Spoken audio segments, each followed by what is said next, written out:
Hello, WKDU and $7 Cold Brew Nation. I am so honored to be joined here today with Jake Ewald of Slaughter Beach Dog. Uh, this is really like a dream come true interview for me. So I'm so excited to be chatting with Jake today. How are you doing? Hey Leah, I'm good. Thanks for having me on the show. Shout out to the $7 Cold Brew Nation. Yeah. Um, okay.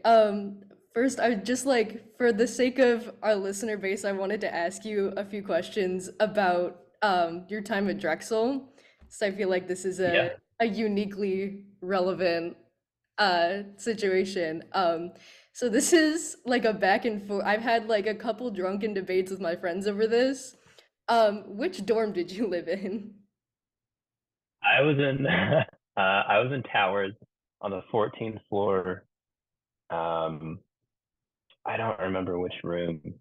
I was on the 14th floor, but the thing was, uh, Ian, who plays in the band, and Eric, who manages the band and managed modern baseball, uh, when we would all hang out in Towers, we would hang out on the fifth floor Mhm. in room 507. And that was Eric and Ben and this guy Chaz's room. Um, but yeah, Towers and HQ was 507. That's where at night we would watch Arrested Development and drink tea and eat popcorn. And um, yeah, yeah. That's the dream. I'm glad I did not put money on that because I was really adamant that you were a Van R guy. Oh yeah, I don't even think I went in Banner. I was mostly at it was mostly Towers, and then for a while I dated somebody who lived in what's the one that's like apartment? U Cross. I dated somebody who was at U Cross, and then I didn't go in like any of the other ones. I don't think. Yeah. Okay, and then I also wanted to ask you about what the culture of the music industry program was like while you were still in it, because it's been a good 10 years now. So I'm very interested to hear like kind of your perspective in hindsight about it.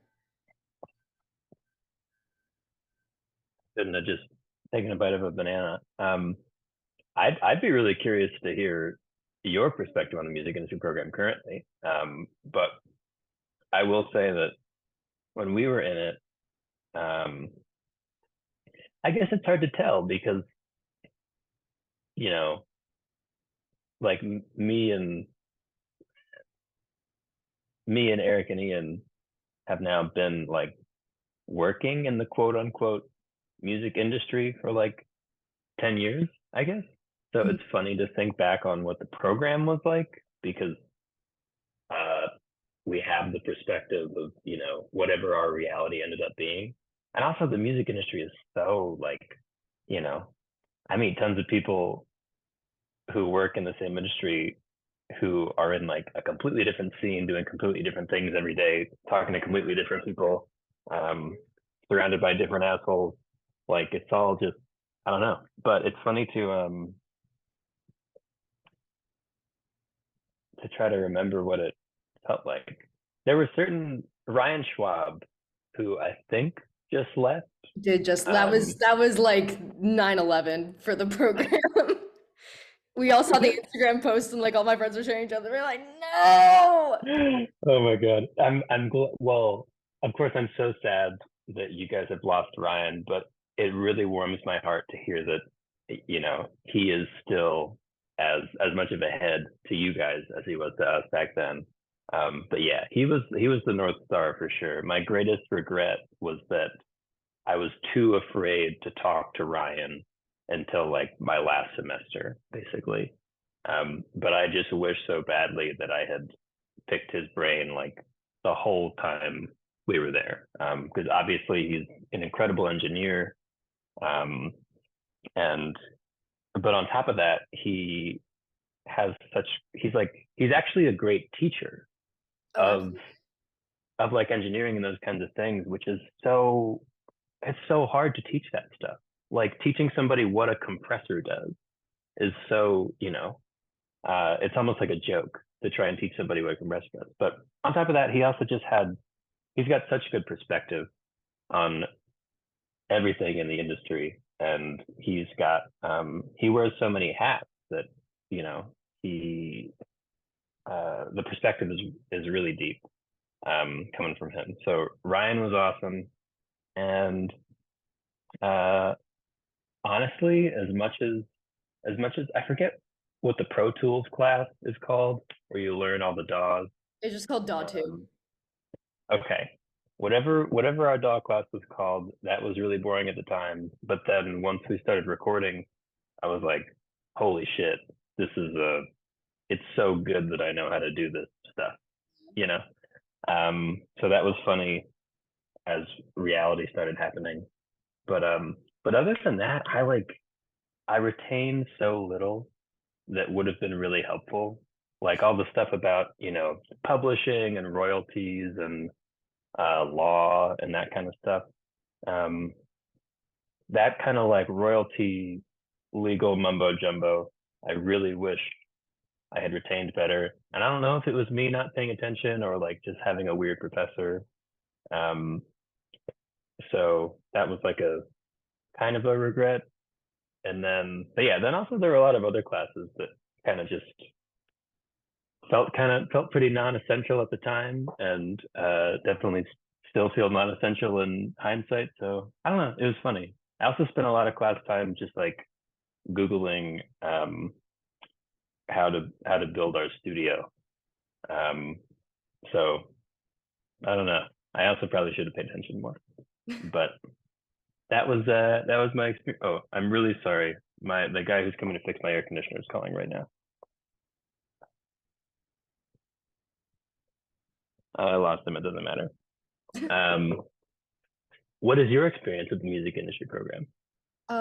I only just finished my first year, so I definitely still have like a good ways to go, but um I think as the time goes on, it definitely reflects what uh the culture surrounding just the industry at large, but just in this like vacuum, because it's Mm, everyone's like operating their own thing, but it's in this really small scale, which I find honestly like very helpful for now, mm, um, to be able to, do things that, build my resume and such, uh, but in a like still somewhat in my comfort zone and not like going too out of my way to the point where like people can, like take advantage of how young I am and everything.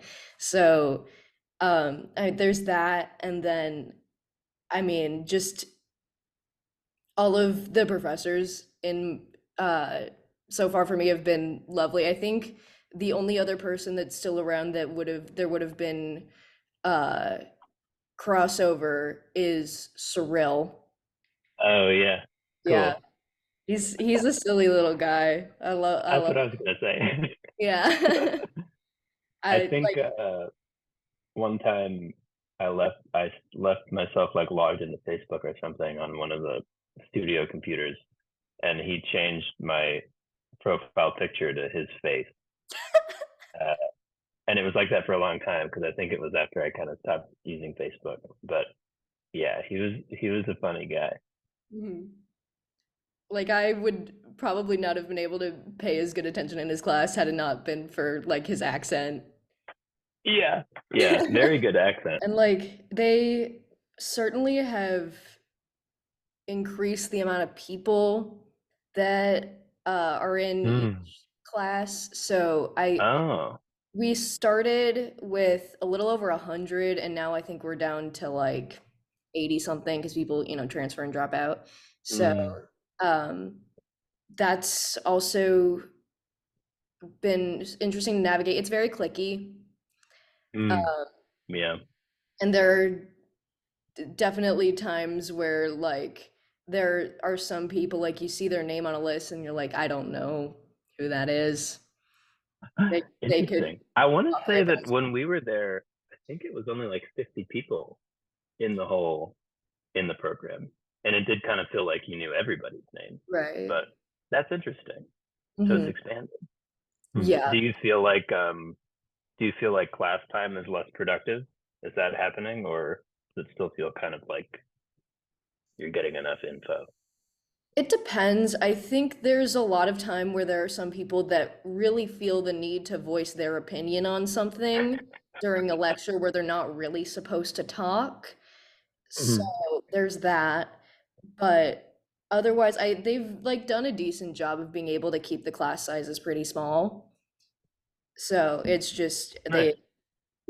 have to make more sections of it, and that I mean, all of the professors, most of them have really not been there for very long, so I'm sure like the pure time like in the classroom is very Mhm. helpful.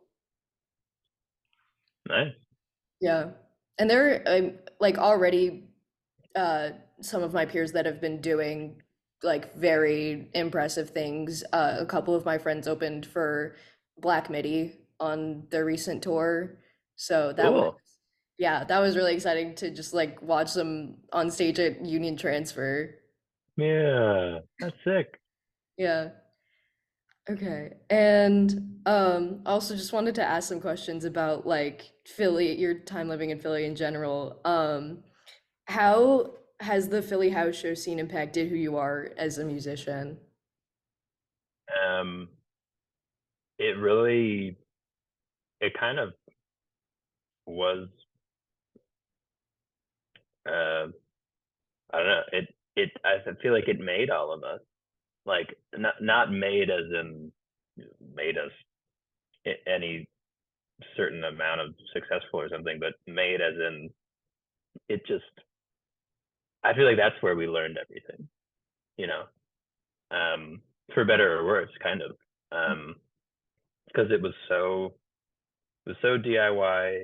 You had your hands in everything. Um, Everything was so close to home.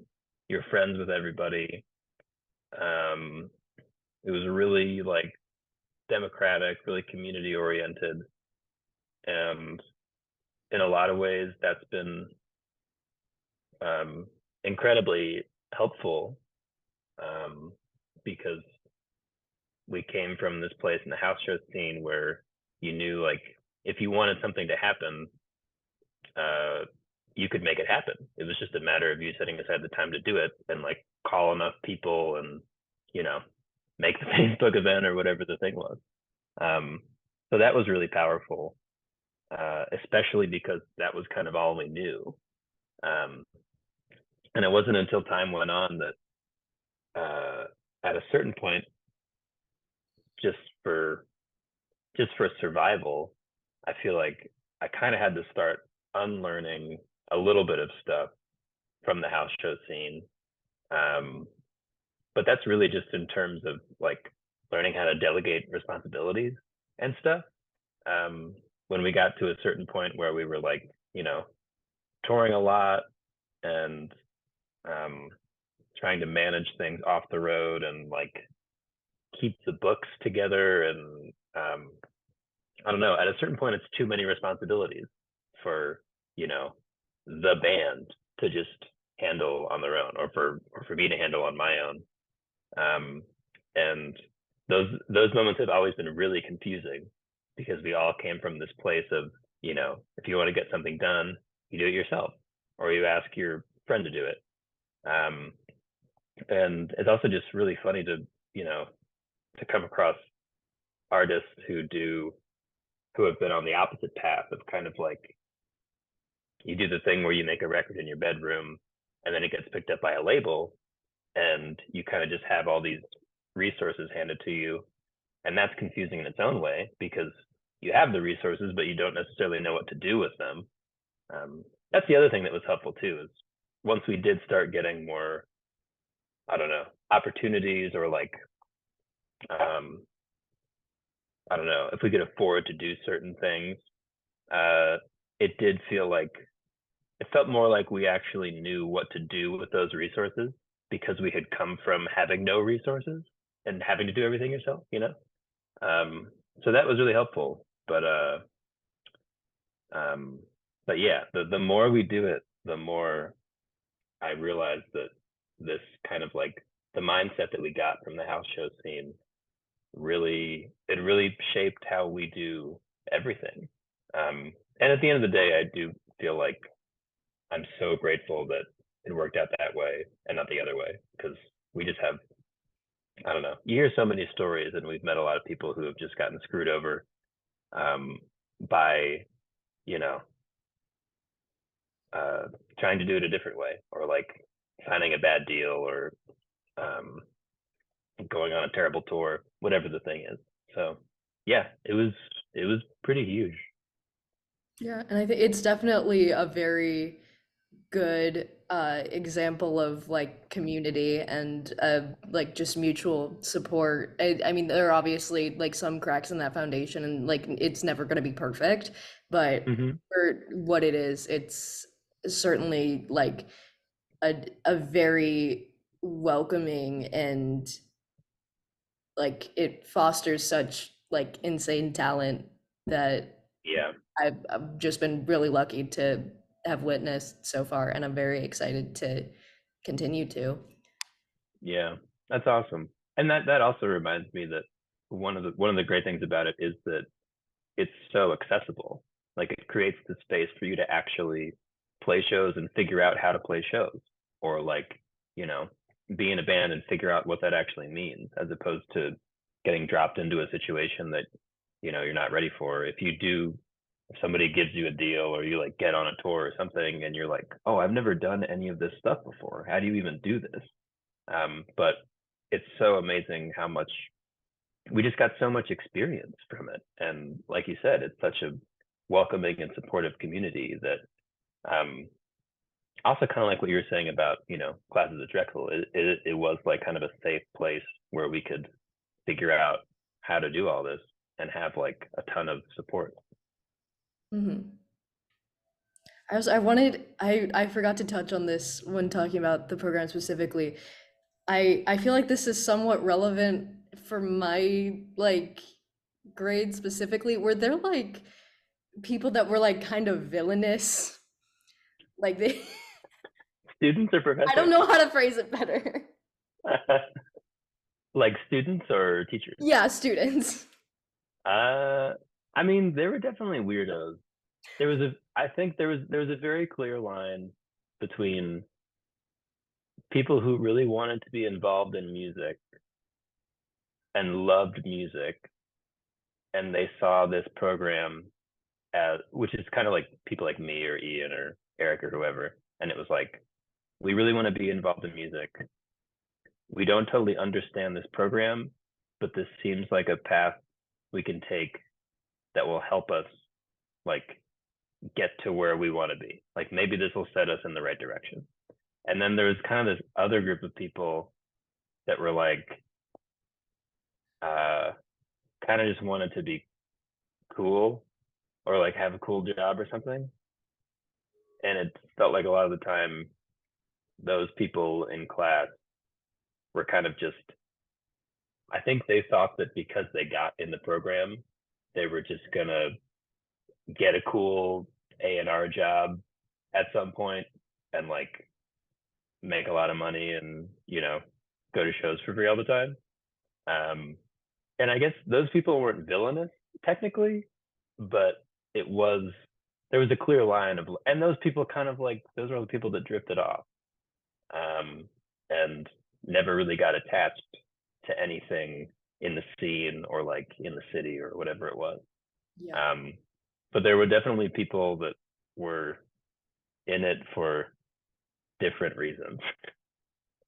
Yeah, there are certainly people that I've noticed that like just kind of are going through the motions and don't Yeah, have very little interest in like partaking in like the community aspect of it.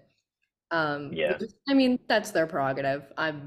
That's not And my to yeah, to be fair too, like it's, you know, everything that we found in the community and stuff, we kind of had to seek it out. And I feel like a lot of people just didn't really know that part of it. the professors kind of try to explain that to you, but you really do have to find part of it on your own and then go like, oh, okay, this is how I can invest myself in this thing. But yeah, it's funny how you kind of have to find it for yourself. Um, yeah. Yeah, for sure. Okay, transitioning more to like the stuff about the band. Um, this has like some like backstory. Right after I graduated high school, I went on this road trip with and we went like around the East Coast. We're from Chicago. Like I am in the suburbs of Chicago currently. Um, Cool. and so we drove to the East Coast and hit like all of these spots that are mentioned in songs, most of them being yours, honestly. Like we went to Corner Third in Washington, uh, Cool. Tasker Morris Station, and we went to like Slaughter Beach, Delaware. So Nice. now knowing what that town is like, was there something like about it that made you want to name the band after it, or was it like, oh, it sounds cool? Um, it was mostly sounds cool, and it's it's so funny, and I almost feel bad whenever I hear about people going there to find something, because I've never actually I've driven past it like a zillion times, and I think I stopped one time, but I never like hung out there or anything. It was really just it was like I think when I was at school and my parents were living in Rehoboth Beach, Delaware, I would always pass Slaughter Beach when I was going to my parents' house, and I thought that was a cool band name. But yeah, there wasn't really anything there that I that sparked the name other than just seeing it all the time. Uh, but I do. But one of the, I mean, and I hope that doesn't sound like I don't care or it's not relevant, because in reality, one of my favorite things about writing songs and doing this thing is that you kind of um, incorporating the real world into the art, that um, it kind of becomes its own world, and also creates the opportunity for things to like outlive you or outlive, you know, a certain town or a phase of a town or something. Um, so I don't know. It feels cool to like kind of uh, work to keep things alive in that way. Um, so it is. That's all to say. It's meaningful to me, even though I don't necessarily have, I don't have like childhood memories there or Yeah. anything. But It's a but very yeah, quaint town. There's yeah, like it felt like there was really no one there. There was like yeah. a huge yard sign in someone's front yard that I drove past that was like, "This is Rob's grilling zone." Um, so I feel like that really like summed it up. There was Uh, like one playground that looked like it hadn't been touched in years. It was such a like yeah. an interesting little place that it's just like one road. That's really all it is. It's one road. Okay, that's how it seemed to me, but I was like, am I just not finding the stuff? But thank you for confirming. Yeah. Wow, so interesting. Like it's I would assume that these houses have just been like passed down familially because how do Yeah, you find out about it otherwise? right. Yeah, probably. Hmm. So yeah. Okay. Um so I got to hear the new album. I was sent one of the advances. I actually saw my copy was reserved before yours. Like Wow.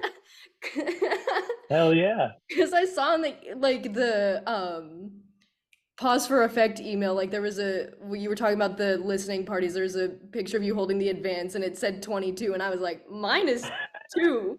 Why why did that Oh, happen? that's awesome. That's awesome. Hell So yeah. Number two. There we go.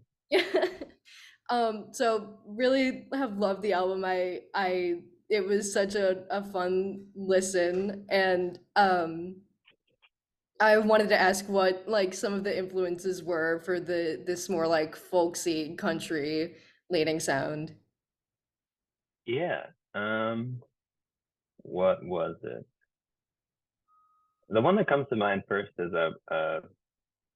I was listening to a lot of Randy Newman, um, which is definitely not really country, but I think lyrically he was a pretty big influence.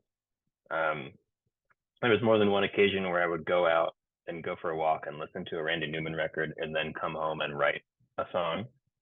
Um, and then um, who else? A lot of Randy, um, a lot of Neil Young probably. Um, I've pumped the brakes a little bit on Neil, but I was probably pretty uh, still deep, going deep on Neil whenever I was writing these songs. Um, but generally, I guess I think I just for the first time I was telling somebody yesterday that until I was like 20, I didn't listen to any music made before 1990 because I thought it just sounded so boring and wasn't, hi-fi and like kicking you in the face. Um, but by the time I was writing these songs, I got so addicted to the sound of like hearing a band play live in a recording studio, um, to tape with like, you know, I don't know, without like 600 microphones, with maybe like 10 or 15 microphones. Um, and uh, I think that kind of, I think that in itself kind of influenced the writing because I was writing songs that I thought, would be suited to that style of production, kind of unwittingly maybe. Um, and I was listening to a lot of like Townes Van Zandt, um, Blaze Foley, Lucinda Williams, John Prine. Um, I also was just having an appreciation for songs that really stand on their own, without a ton of production or like decoration. Um, I think the longer I do this, the more I come to appreciate the people who can say more with less, who can, you know, convey a feeling with less production.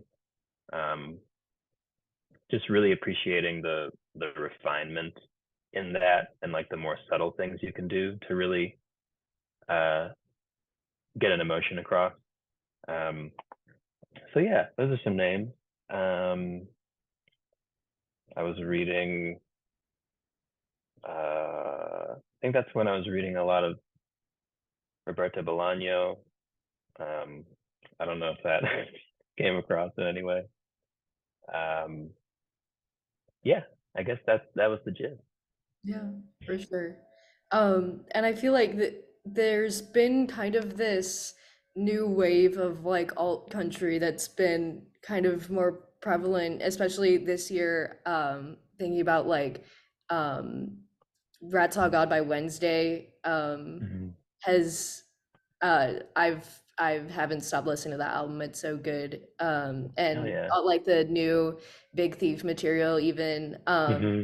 Yeah, how are you feeling about like this new kind of like I feel like it's inspired by like the like late 90s early 2000s like Sun Kill Moon Nico Case. Mm. Um Yeah. Yeah. what are your thoughts on this like kind of resurgence of that? Um, I really, I really, I'm really enjoying it. For one, because it's the kind of music that I'm finding out that I like. But also, um, I don't know, as somebody who grew up listening to a lot of music with so much like production and trickery and just general like brash stuff. Uh, it's so cool to see um, a lot of people my age really leaning into the kind of what I was saying before about like refining things as opposed to maximalizing things, um, and really just um, leaning into the thing I appreciate the most is that so much of that music is song focused. Like when I was younger, um, I never really got into bands where it was kind of just like the song came from four people jamming in a room, you know? Like I was always the kind of person who connected with a song that could stand on its own, which a band then came in to really like support. Um, and um, I don't know, I really appreciate how much music is happening now where it really, there's like, I feel like there's a renewed focus on the song, which I really appreciate. And I think is really exciting. And um, I don't know. There's also something to that that almost it's almost counterintuitive, but I think that a renewed focus on the song creates more space for everything to be lifted up. Like I think you said Wednesday, and Mhm. I think of like MJ Lenderman Yeah. as a guitar player and how I guess actually him and Big Thief too, him and Buck Meek as Mhm. like they're seen as songwriters in their own right, but in a big way they are seen as guitar players who have like a very particular style, a particular sound that people come to appreciate because they play in these bands where they are given the space to um, decorate a song um, in a certain way. And like that space is created for them to actually express their whole identity as a player. So it's like, even though they might not necessarily be like, um, MJ Lenderman might not be writing the song with Carly, or Buck Meek might not be writing the song with Adrian. They get to put this element into the song that is like coming from their own universe. That's a completely separate thing from like, you know, the other part of it that I don't know. I feel like there's a larger space there for those things to shine through. And I think it's so fucking exciting to have people our age in this scene who are seen as like, oh, that guy's a fucking cool guitar player.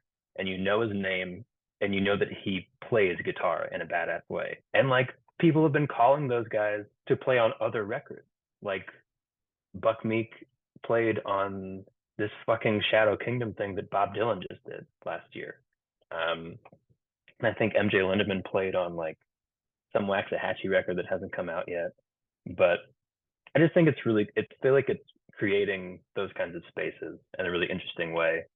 And it deepens the music for the public. Because like if you're a fan, that's just one more thing to be a fan of. Like, Right. oh, I love this band because I love their songs, but I also like particularly love this guitar playing or this drumming. Um, and I feel like it just lifts everybody up in that way and just makes it all the more interesting. Mhm. So Yeah, I was that was a able, long answer. no, very interesting like perspective. I've had a really long conversation about this with one of my friends that's more into like pop country, like what most people think of when they think of country today. And I like kind of just went on this rant about like how a lot of people, especially in like the queer community, are bringing back like the magic of like um pre 9/11 country and like the storytelling of Mm, like yes, you're yes, like Loretta Lynn totally. and Hank Williams, and Yeah. it's just been really exciting to witness. I got to see Wednesday about a month ago, and they were incredible. I got to see Mm, MJ Lenderman at Pitchfork, and mhm. with his two drummers, which I had I never heard about seen. that. Yeah, that was really just interesting to watch with the very limited view that I had being 5'4" in the back of this festival. But the Yeah. friend I was with is 6'6", so I'm sure he got uh Nice. the show of a lifetime with that. And Yeah. yeah, seeing Big Thief too, like their like camaraderie and their like chemistry as a band, I feel like is the best it's been to this Yeah. point. It's yeah, it's all really fun to witness. Hell yeah. Um, yeah, I also wanted to ask, what like obviously besides the influences that you mentioned, what else inspired this like pivot of style from uh what you did on like at the moon base? Um, I guess I guess the main inspiration was maybe at the Moonbase as a record, in the sense that when I was making that one, I went so deep on my own in layering things and um, trying to create like dynamics and nuance. And um, I, when I was doing that, when I let myself go down the wormhole so many more times than I, would normally allow myself to do, and it was the first time where that felt fruitful, which was really exciting. Um, and it kind of served as a reminder that that's possible and I can do that and I can let myself do that. And I don't need to, have restrictions all the time. Um, but then that created this prompt that was kind of like, okay, you can do that. So I don't want to do that again, at least not right now. Mm. Um, and yeah, it just kind of created the space to, especially with where the band was at, lineup wise, we had settled into a really nice groove with Zach and Ian and Adam and Logan, and the band just felt so strong and capable and um, like it had become clear that we all really knew how to listen to each other musically, um, and that was even more inspiration to say, you know, okay, for this one, um, it's not going to be surgery and it's not going to be rocket science. It's going to be like we get in the room and listen to each other. Um, and that's what we did. And it was really exciting in like a brand new way. Um, so yeah, it was just that feeling of, and it's the same thing. Like when we made, um, I remember before we made Safe and Also No Fear, we were coming back from Europe, I think, and me and Ian were uh, at the airport bar. Um, and I think I don't think we had dates on the books yet, but we were just saying how good the tour felt and how excited we were to record. And Ian was like, what do you want to do with this one? Because we had done Birdie, just the two of us. Mm. And I was like, I don't really know. I just don't want to make Birdie again. And he said, yeah, me neither. That sounds great. So we didn't make Birdie again. I don't know. It's fun to just, um, it's nice to not have like a long-term plan and to just kind of let it be. We did the last thing and it sparks this idea for the next thing.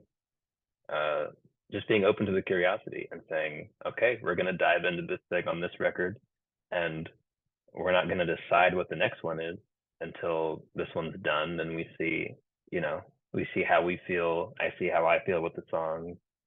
Um, and yeah, it was kind of just a response to how Moonbase ended up and also a reflection of the music I was listening to.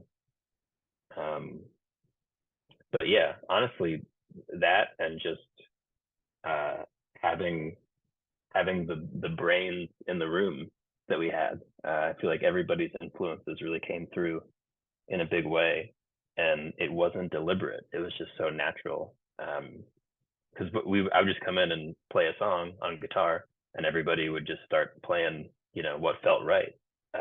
We really didn't talk about it a lot of the time. So yeah.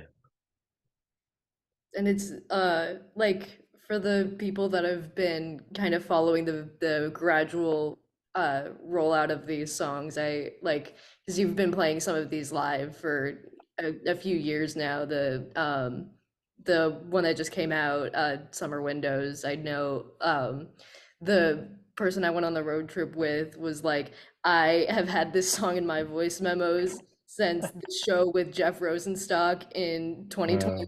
And he's like, yeah. tell Jake he's the greatest to ever do it, and I've been waiting so long for this one. Thank you very much. Thank you. That's And I mean, awesome. and also getting to hear the songs at the Lamo show, the 10-year show. Yeah. Um, Yeah. that was a very tumultuous night for me in my personal life.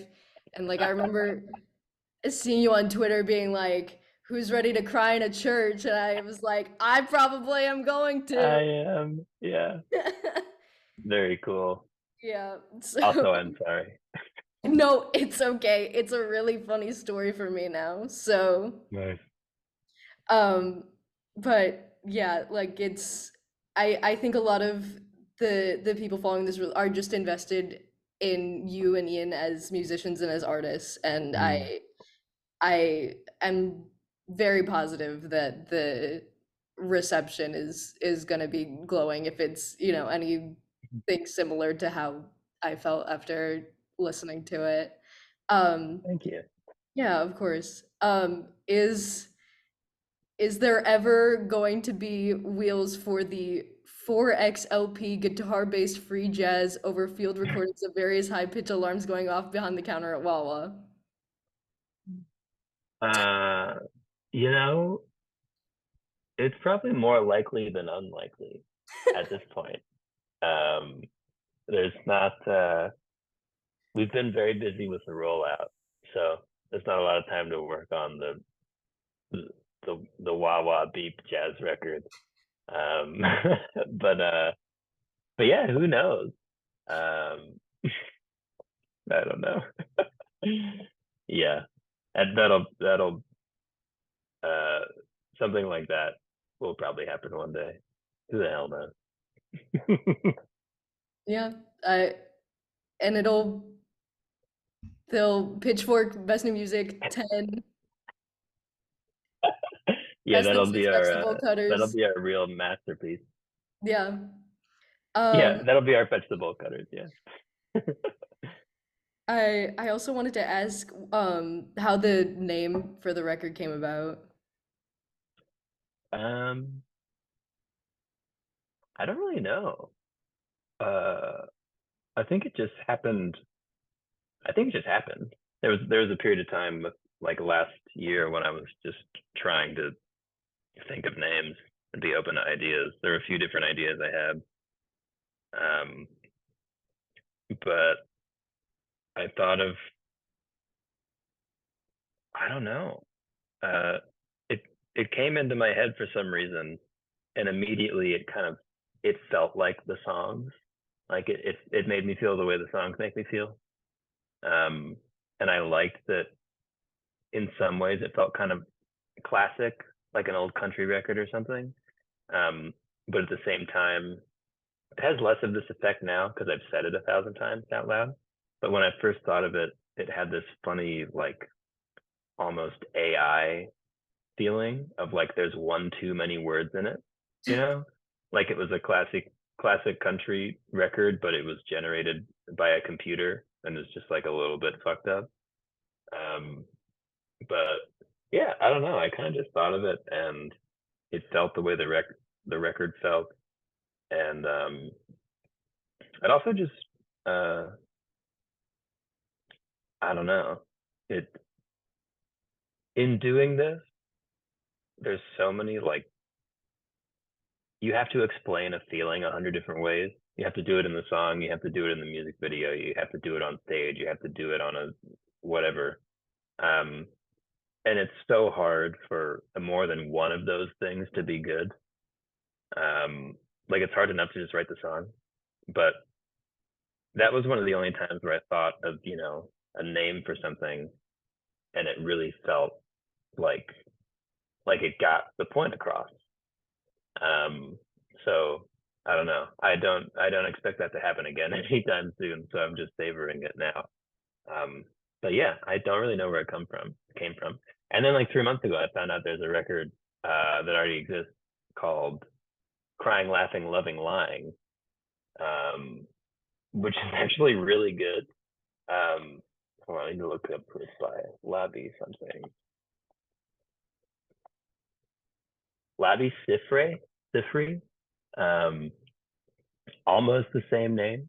Had never heard it before, uh, but it's like totally sick.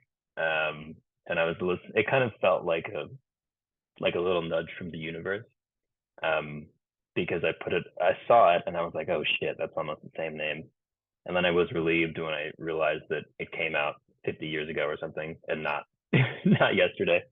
Um, and then I started listening to it, and I was like, oh, this was um, I don't know. It's just a record that I would love. If I had been into it, it would have been a record that influenced this one probably. So I don't know. That was just a fun kind of universe moment. How would you describe the sound of that record? It's definitely folky. Super folky. It's like pretty Paul Simony. Uh, it's really melodic, but it's also really lyrical. Um, I don't know. There's the the first song is like this a cappella kind of meditation, and then the second song is like this really free flowy kind of jazzy acoustic um rambly thing. But then also later in the record there's these like super simple straightforward um traditional kind of tunes. um I don't know, it covers a lot of bases and it's really beautiful. And yeah, recommended listening. Yeah, I will certainly check it out. Mhm. Okay. I think my friend reminded me to ask this. This is my last question. Absolutely a tumultuous one. Do you remember Bruce Kaminsky? Was he my age or younger or older? He's a Drexel professor. He is apparently the only other one that there would have been overlap with. He is kind of this like older bass player. Huh. I don't think I know Bruce Kaminsky. Let me look up a picture of him. Kamin. Is that right? SKY, yeah. SKY. Drexel. Westfall. No, don't know him. Shout out to Bruce. Ships in the night. We were. Yeah, we love him. He's Oh, nice. yeah, That's he's awesome. just a sweet old man. Like he's like my grandpa. That's great. That's a really good vibe for a professor. Yeah. Okay. Thank you so much for chatting with me this morning. It's really been a pleasure. I'm uh really grateful to be able to be doing this. Yeah, thank you so much for the conversation. Appreciate Of it. course.